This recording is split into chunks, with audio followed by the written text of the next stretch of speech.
Muy buenas noches, buenos días para algunos de ustedes. Bienvenidos a nuestro análisis de los domingos de hoy 9 de abril del 2017. Este análisis es traído a ustedes gracias a Continental FX en conjunto con Trading Academy. Bueno, vamos a ver entonces cómo nos fue la semana pasada.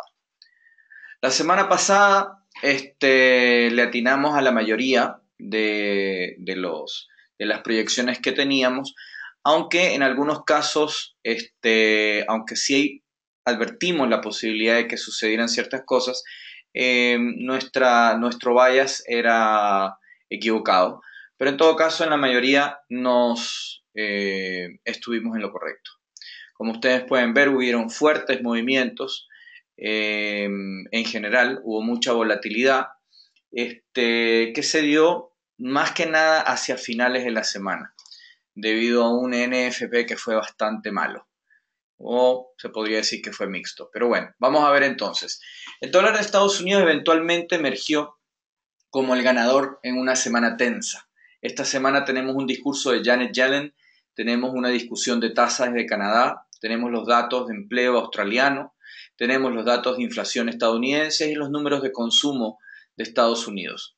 La semana pasada las nóminas no agrícolas de Estados Unidos fueron una enorme decepción para el mercado laboral de Estados Unidos, con el NFP mostrando una escasa creación de 98.000 empleos en marzo, mientras que los economistas esperaban una ganancia de 174.000. Los problemas meteorológicos podrían haber causado este mal número, ya que una gran tormenta de nieve a mediados del mes prácticamente paralizó la actividad laboral. Por lo tanto, es posible que el débil desempeño en la creación de empleo pueda ser incidente temporal. Mientras tanto, el crecimiento de los salarios siguió aumentando con ganancias horarias promedios de un 2,7% en una base anualizada. Otro buen punto fue la disminución del 0,2% en la tasa de desempleo, lo que indica que estos datos no son tan malos, al final y al cabo. Bueno, la semana pasada, en resumen, el yen y el dólar fueron las divisas más fuertes, fueron los grandes ganadores, mientras que el dólar australiano y la libra esterlina fueron las divisas más débiles. El euro dólar, la libra dólar, el dólar australiano dólar y el dólar neozelandés dólar están técnicamente bajistas, todas tuvieron mínimos de 10 días. El dólar yen podría estar técnicamente alcista, poniendo el piso por encima de 1.10, y el Nikkei tiene una formación alcista en los gráficos diarios, lo cual confirma subidas del dólar yen. El dólar canadiense no parece que quiera ir a ningún lado. Obtuvo un buen informe laboral el viernes y el precio más alto del petróleo están trabajando contra la fortaleza del dólar. Veo básicamente dos escenarios. El escenario 1 es que el dólar va a seguir más fuerte y el yen más débil. El dólar se ve técnicamente fuerte, tomando como evidencia la reacción alcista a noticias fundamentalmente o claramente bajistas, como el resultado de las nóminas no agrícolas. El yen se ve técnicamente bajista, demostrado por su debilidad, inclusive habiendo claramente un sentido de aversión al riesgo, risk off, por las situaciones geopolíticas vividas la semana pasada. El segundo escenario es que el dólar se transforme en bajista y el yen fuerte. Descartando la acción de precio y lógica post-NFP en el dólar y el yen, los mercados financieros anticiparía que los traders la repensaron el fin de semana y vendrán correcciones de precios esta semana a favor de una reacción más normal a los acontecimientos geopolíticos y fundamentales. Mi criterio tiende a inclinarse por el escenario número 1. Bueno, vamos a ver qué nos tiene preparado esta semana. Primero, pues tenemos aquí la lista de noticias fundamentales que vamos a tener esta semana. Tenemos algunas noticias. Esta es una semana corta. En algunos lados el día viernes es feriado, en otros no. Principalmente en Europa, en Estados Unidos no. Así que vamos a tener noticias igual el día viernes, pero probablemente un mercado muy, muy delgado. Bueno, vamos a ver primero las noticias que nos van a afectar en nuestro trading técnico durante la semana. La primera de ellas es Janet Yellen va a dar un discurso Janet Yellen, mañana lunes a las 20 horas, horario GMT, va a hablar en la Universidad de Michigan, tomando preguntas de la audiencia. Los analistas esperan que uno de los temas claves sean las minutas de la Fed y sobre las advertencias que ellos dieron sobre los precios de las acciones que están demasiado altas en comparación con las medidas de evaluación estándar. Otra es la llamada a recortar el balance de 4.5 billones de dólares, siempre y cuando los datos económicos sean optimistas. Se espera volatilidad en el mercado durante esta charla. Luego pasamos al martes a las 8:30 de la mañana, horario GMT, donde vamos a tener los datos de inflación del Reino Unido. Los precios del consumidor en el Reino Unido subieron un 2,3% en febrero, frente a un 1,8% en enero, superando las proyecciones del mercado. El aumento se atribuyó al aumento de los precios de los combustibles y los aumentos, encima de la meta del Banco de Inglaterra del 2%. El Banco de Inglaterra espera que la inflación suba al 2,8% en el 2018, ya que el voto a favor del Brexit causó una fuerte caída en la libra frente al dólar. Se espera que la inflación en el Reino Unido alcance este año el 2,2%. Luego tenemos el miércoles a las 14 horas la decisión de tasas canadienses. El Banco Central de Canadá mantuvo su tasa de interés sin cambios en marzo, dado que habían incertidumbres significativas, como lo pusieron ellos, y estas están pesando sobre las perspectivas económicas canadienses. A los encargados de formular la política monetaria les preocupa que las nuevas políticas económicas de Donald Trump, como las políticas fiscales y proteccionistas, tengan un efecto negativo en la inversión y en las exportaciones canadienses. El Banco Central esperaba un crecimiento más fuerte en el cuarto trimestre del 2016. Sin embargo, las exportaciones siguen enfrentando dificultades mientras que el crecimiento de los salarios se ha debilitado. Luego pasamos al jueves, a la 1:30, donde tenemos los datos de empleo australianos. 1:30 horario GMT. El mercado laboral australiano se contrajo con 6.400 puestos de trabajo en febrero, empujando la tasa de empleo máximo de 13 meses de 5,9%. La lectura fue contraria a la estimación de una ganancia de 16.300 puestos de trabajo. Las posiciones a tiempo completo aumentaron en 27.100, mientras que las de tiempo parcial perdieron 33.500 puestos. Este desglose de los números no significa necesariamente una tendencia, ya que la mayoría de las ganancias de empleo durante el año se atribuyen a puestos de tiempo parcial. La tasa de participación se mantuvo sin cambios en el 64% y se prevé una ganancia de 20.300 empleos en marzo, con una tasa de desempleo sin cambios en el 5,9%. Luego tenemos el índice de precios al productor de Estados Unidos a las 12:30, el mismo jueves. Los precios al productor de los Estados Unidos subieron más de lo esperado en febrero, subiendo un 0,3% frente a un aumento de 0,6% en el mes anterior. Los economistas esperaban un alza de solo un 0,1%. En los 12 meses a febrero, el IPP se disparó a 2,2%, que es su mayor nivel o mayor avance desde marzo del 2012, superando el pronóstico de una ganancia del 2%. La tasa de inflación actual se sitúa en 1,7%, cerca de la meta de inflación del 2% que tienen en la Reserva Federal y por lo general tienen la mayoría de los bancos centrales europeos, en cuestión de Europa, Asia, etc. Los economistas esperan que los precios al productor se mantengan estables esta vez. Las últimas 4 noticias de la semana son 2 el jueves y 2 el viernes. El jueves tenemos las peticiones de desempleo a las 12:30, horario GMT, 8:30, horario Nueva York. El número de estadounidenses que presentaron nuevas solicitudes por desempleo disminuyó en 25.000 a 234.000 en la semana terminada el 1 de abril. Esta fue la mayor disminución desde abril del 2015, mientras que la lectura de la semana anterior se revisó a 261.000. Los economistas esperaban que los beneficios por desempleo cayeran a 251.000. El promedio móvil de 4 semanas, que es una medida más estable del mercado laboral, cayó en 4.500 a exactamente 250.000 la semana pasada. Se espera que las peticiones de desempleo lleguen a 242.000 esta semana. Luego tenemos a las 14 horas, el mismo jueves, el sentimiento del consumidor estadounidense según la Universidad de Michigan. La confianza del consumidor aumentó a un máximo de 16 años en marzo, dado que los estadounidenses fueron más optimistas con el actual estado de sus finanzas y la economía en general, pero siguen divididos a lo largo de las líneas partidarias sobre las perspectivas. El índice preliminar del sentimiento aumentó a 97,6% desde 96,3% en febrero. Los economistas esperaban que el sentimiento alcanzara 97,1%. Los respondedores reportaron fuertes ganancias netas en ingresos y en riqueza, mientras que los republicanos fueron mucho más optimistas que los demócratas. Además, las personas fueron más optimistas sobre el mercado laboral, pero al mismo tiempo no estaban seguros sobre el crecimiento futuro bajo la nueva administración. Se espera que la moral del consumidor se mantenga elevada en 97,1 en abril.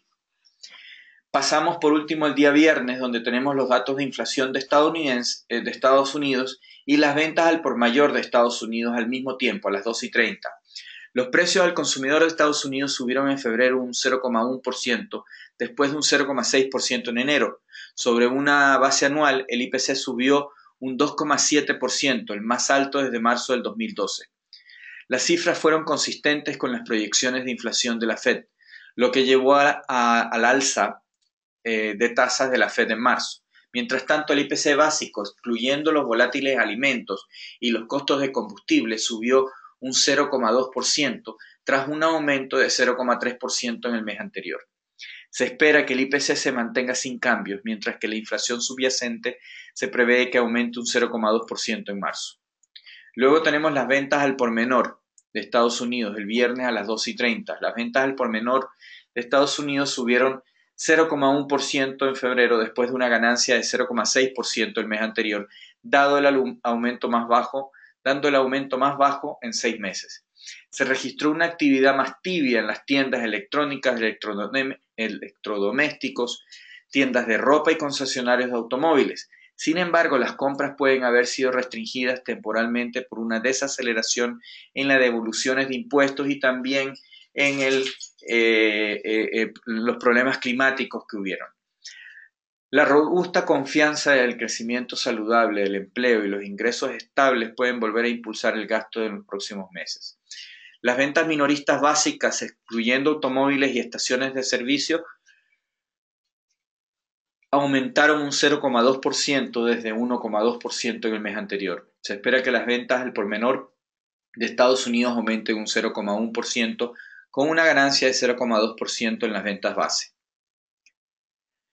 Bueno, ahora vamos a ver los diferentes activos que analizamos todas las semanas. Primero que nada, el eurodólar. El eurodólar se movió hacia terrenos más bajos. Esta semana, incluyendo el Viernes Santo, incluyen una encuesta de negocios y también algunas cifras de inflación. Los índices de los gerentes de compra continuaron mostrando un sólido crecimiento. El Banco Central Europeo nos dejó un poco en la oscuridad con comentarios contradictorios. Draghi fue más bajista, más dovish, llevando al eurodólar a un triple fondo. Los sondeos de opinión en Francia todavía favorecen a Macron sobre Le Pen, pero Fillon podría todavía colarse en la segunda vuelta. En Estados Unidos, los datos fueron mixtos. El informe de las nóminas no agrícolas fue malo, con solo 98.000 puestos de trabajo ganados. Pero los salarios estuvieron bien y también el desempleo y el subempleo bajaron. El dólar se estabilizó después de una caída inicial. Con las crecientes posibilidades de que Macron entre al Palacio Elíseo en París y una economía de la zona euro mejor, la consolidación podría haber terminado por ahora. En Estados Unidos, la política sigue siendo un desastre. En todo caso, yo fundamentalmente hablando sigo siendo alcista en el eurodólar. Técnicamente, soy alcista solamente una vez que rompamos el techo, por ende soy bajista. El eurodólar cayó durante la semana cortando a través del nivel de 1.06. Pasamos la mayor parte de la semana moviéndonos de lado, pero después del número de los trabajos del viernes caímos fuerte. Parece que vamos a llegar hacia el nivel de 1.05, donde esperaría ver apoyos significativos. Si rompemos por debajo del nivel de 1.05, el mercado podría llegar a 1.03. Libra dólar. En la libra dólar soy bajista fundamentalmente hablando. La libra dólar sufrió su peor semana del 2017, perdiendo 175 puntos. El par cerró la semana en 1.2364. Los eventos claves de esta semana son el IPC y el recuento de reclamantes por desempleo. En Estados Unidos los datos de empleo proporcionaron una foto mixta. En el Reino Unido los informes PMI también fueron mixtos, con el PMI de servicios superando las estimaciones, mientras que la producción manufacturera registró una segunda rectificación a la baja consecutiva. La economía estadounidense sigue sólida.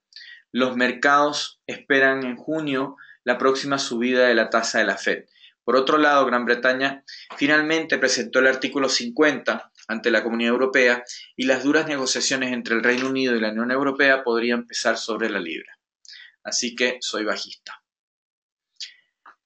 Técnicamente hablando, sigo neutro. ¿Por qué? Porque seguimos dentro de esta zona de consolidación.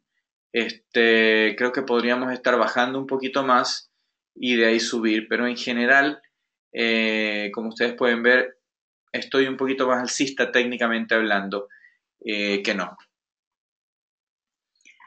En cuanto al dólar yen, fundamentalmente hablando, el dólar yen cerró la semana casi sin cambios, aunque par cayó al nivel de 110 durante la semana. El dólar yen cerró la semana en 1.1096.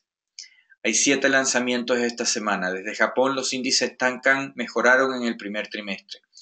La economía estadounidense sigue expandiéndose y es probable que la Reserva Federal eleve las tasas otro cuarto de punto en junio. El sentimiento sigue favoreciendo al dólar estadounidense, así que fundamentalmente hablando sigo siendo alcista. Técnicamente también sigo siendo alcista, sobre todo que rebotamos justo en el piso que habíamos puesto y terminamos con una vela que nos dice que yo creo que vamos a subir. Ahora, a esto hay que agregarle otra cosa. El día viernes, la vela que hizo el Nikkei, en inglés se llama Double Tweezers, y eso básicamente es una señal muy alcista. Ahora, ustedes saben que la correlación entre el dólar yen y el Nikkei es positiva, quiere decir que si el Nikkei sube, también lo va a hacer el dólar yen. Así que ojo con eso. Análisis fundamental del dólar australiano dólar. El dólar australiano dólar registró fuertes pérdidas la semana pasada, perdiendo 150 puntos, y el par cerró en 0.7482. Los eventos claves de esta semana incluyen ventas al por menor y la balanza comercial. En Australia, el Banco Central mantuvo las tasas en unos 50%. El sentimiento sigue favoreciendo al dólar estadounidense, así que sigo bajista. Técnicamente también sigo bajista. Estamos en un momento clave porque chocamos justamente contra el piso, ¿ya? Ahora, si logramos romper este piso, entonces lo más probable es que nos dirijamos a niveles de 0.73 y de ahí de 0.7160. Así que algo que es muy importante es que normalmente hay una correlación entre el oro y el dólar australiano dólar. En este caso, esta influencia ha divergido. Así que, ojo con eso. Dólar neozelandés dólar. El dólar de Nueva Zelanda luchó por ganar terreno, tal como todas las otras monedas de materias primas que sufrieron en general. Hay dos eventos claves esta semana. Los precios de la leche subieron por segunda semana consecutiva, segunda subasta consecutiva, aumentando un 1,6%. La confianza de los negocios, Nisier, cayó 17 puntos y no ayudó al kiwi. Los datos recientes de Nueva Zelanda han sido mixtos y los precios de la leche no son lo suficientemente convincentes. Acuérdense que los precios de la leche llevaban bastante tiempo bajando y recién han tenido 2 subidas, pero seguimos en terreno negativo. En Estados Unidos el dólar perdió impulso, pero no ha renunciado, al menos no contra las monedas de materias primas. Así que sigo siendo bajista. Técnicamente estamos prácticamente en la misma situación que el dólar australiano dólar. Estamos chocando contra el piso. Ahora, hay una gran cantidad de apoyo a continuación, por lo que es probable que haya un poco de incertidumbre y bastante volatilidad, pero creo que la presión a la baja va a continuar y es muy probable que gane. Dólar canadiense. Esta fue otra semana bastante tranquila para el dólar canadiense, que registró ligeras ganancias. El par cerró la semana en 1.3376. Los acontecimientos claves de esta semana son la tasa y las ventas de fábricas. La economía de Canadá agregó 19.4 mil empleos, muy por encima de las expectativas. La economía estadounidense sigue expandiéndose y es probable que la Reserva Federal eleve la tasa otro cuarto de punto. Y el sentimiento sigue favoreciendo el dólar estadounidense.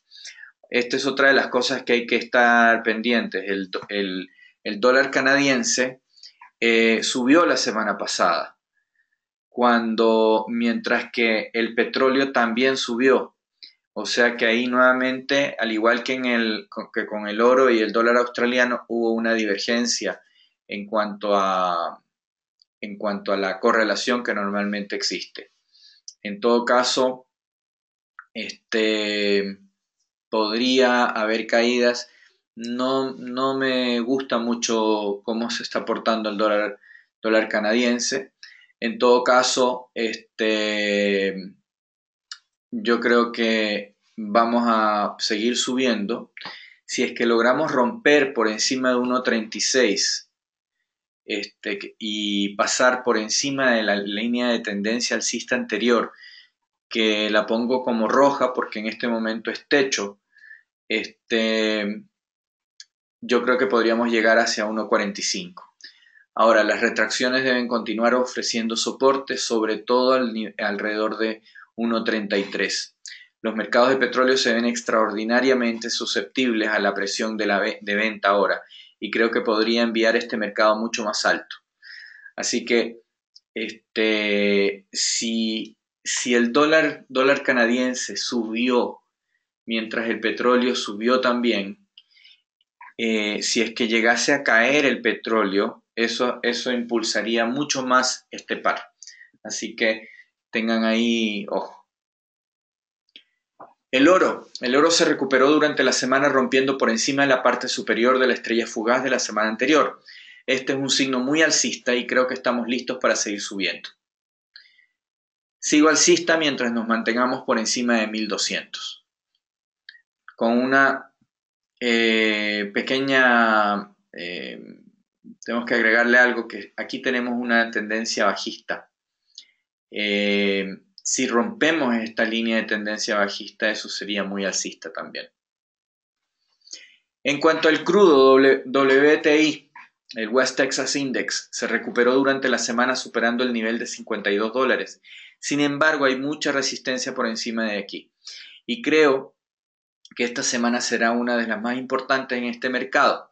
En última instancia, una ruptura por encima de la parte superior de la vela semanal debería enviar este mercado al nivel de $55, mientras que un rompimiento por debajo del nivel de 50 sería muy negativo y debería enviar este mercado a niveles de $47 y quizás hasta menos. En cualquier manera, debería haber un poco de volatilidad en este mercado mientras se sigue discutiendo entre los recortes de producción y el exceso de oferta que sigue. En cuanto al índice del dólar, sigo siendo alcista. Como pueden ver, estamos respetando este canal semanal alcista de manera perfecta. Así que podríamos tener una pequeña retracción, pero en definitiva seguimos subiendo. En cuanto al cobre, el cobre subió y bajó durante la semana tal como lo hizo la semana anterior, esencialmente terminando con una vela bastante neutra. Seguimos dentro de la consolidación en la que estamos desde finales del año pasado. En todo caso, yo sigo neutro, aunque bajista dentro de la consolidación actual. Ahora las bursátiles. En cuanto al Dow Jones, tuvo una semana volátil, yendo y viniendo, pero básicamente terminó con una vela neutral. Creo que el nivel de 20.500 debería ofrecer apoyo, pero si nos rompemos por debajo de la parte inferior del martillo de la semana anterior, el mercado es más que probable que encontrará un montón de apoyo en el nivel de 20.000. Creo que todavía no estamos listos para ir más alto. Independientemente yo sigo siendo alcista, aunque estamos dentro de una consolidación. Lo mismo sucede con el SP500. Tuvo una semana muy volátil, básicamente terminamos ligeramente más abajo. Este es un mercado que ahora parece que está tratando de construir suficiente impulso para seguir subiendo. Hemos tenido un explosivo movimiento en los últimos meses, por lo que tiene mucho sentido que tendríamos que tomar un respiro. Creo que el nivel de 2.300 es el piso en este mercado y que eventualmente encontraremos compradores debajo de los niveles actuales. Todavía tengo un objetivo de 2.500 y creo que vamos a llegar. El DAX, el índice alemán cayó durante la semana, pero comenzó a recibir apoyo el viernes, ya que seguimos viendo una tendencia alcista en general. Creo que el nivel de 12.000 es esencialmente el piso de este mercado y que estamos preparándonos para ir hacia el nivel de 12.500. Sin embargo, no tengo ningún interés en vender el DAX actualmente, pero reconozco que podría tener una mejor entrada en niveles más bajos. Por último, el Nikkei cayó fuertemente durante la semana, pero se dio la vuelta el día viernes. Mirando la vela del día viernes, me da la impresión que estamos listos para darnos la vuelta y retomar la tendencia alcista. Soy alcista una vez que rompamos el techo de este mercado o de esta consolidación, básicamente. Y por último, aquí tenemos el promedio de 4 semanas de los pares de divisas de mayor movimiento. Tenemos un movimiento razonable, donde podemos sacar pedacitos. Bueno, les agradezco mucho haber asistido a nuestro análisis semanal de los domingos. Los esperamos el próximo domingo. Los invitamos a que conozcan ContiFX Social, nuestra plataforma social donde ustedes pueden seguir o simplemente copiar a cientos de traders exitosos, ver sus historiales, ver cómo les ha ido, ver sus posiciones, etc. También los invitamos a que conozcan nuestros reconocimientos. Somos considerados el mejor broker de Sudamérica 2015-2016 por parte de World Finance. También somos considerados el mejor broker de Latinoamérica según International Finance. Bueno, cualquier cosa nos llaman, nos visitan, nos escriben. Así que les deseo la mejor de las semanas. Cuídense mucho. Chao, chao.